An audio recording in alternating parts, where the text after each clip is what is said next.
Thanks very much. Senator Heinrich. Ambassador Burns, you've talked a lot about the sanctions bill we passed here in the Senate. If Speaker Ryan in the House of Representatives doesn't take up that Russian sanctions bill, what kind of message do you think that would send to Vladimir Putin?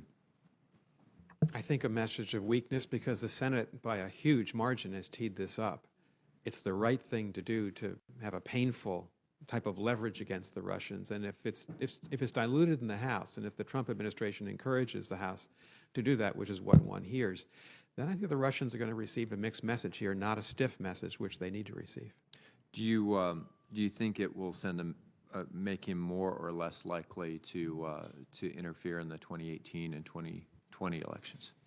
You know, I read the transcript of your hearing with Director Comey. He told you that he thinks it's going to continue until we have better defenses, until we've gone on the offense.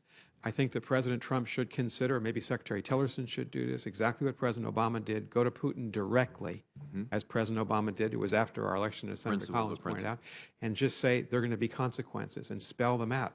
That's actually probably the most effective thing that the Trump administration should do. Should we take these kinds of cyber attacks and election manipulation as seriously as we would take a military action or an economic threat to our country?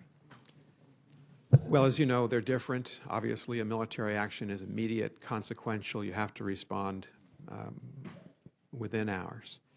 I actually think this is what they've tried to do systematically to the Dutch, the Montenegrins, the French, the Germans, and the Americans is discredit democracy in the eyes of our citizens. Right.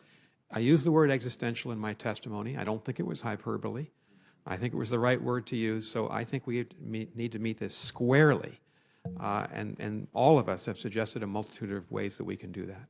I don't disagree. I think one of the challenges, as you've mentioned, is that the current president has been unwilling to respond or even acknowledge the validity of the Russian hostile actions in the election.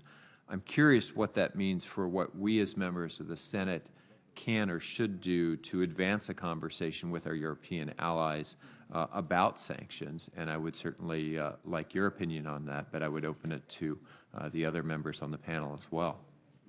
That conversation has to be held. Normally in this situation, as you know, the State Department and White House would be talking to the Germans, the Austrians about the consequences of the Senate bill. I don't know if this happened this time, but we're in this phase. We've talked about the separation of powers for 200 years, where it's my own view that Congress needs to play the leading role, because I perceive Congress to be tougher against Russia. Abhors a vacuum. Do any of you want to add to that? Dr. Stelzen-Mueller? Of course. It's well known that German politicians, senior German politicians, the Chancellor and the Foreign Minister have protested the sanctions bill. And this is, of course, because German companies, and not just German companies, other Europeans as well, are invested in Nord Stream 2. I'm not a big fan of this project, frankly.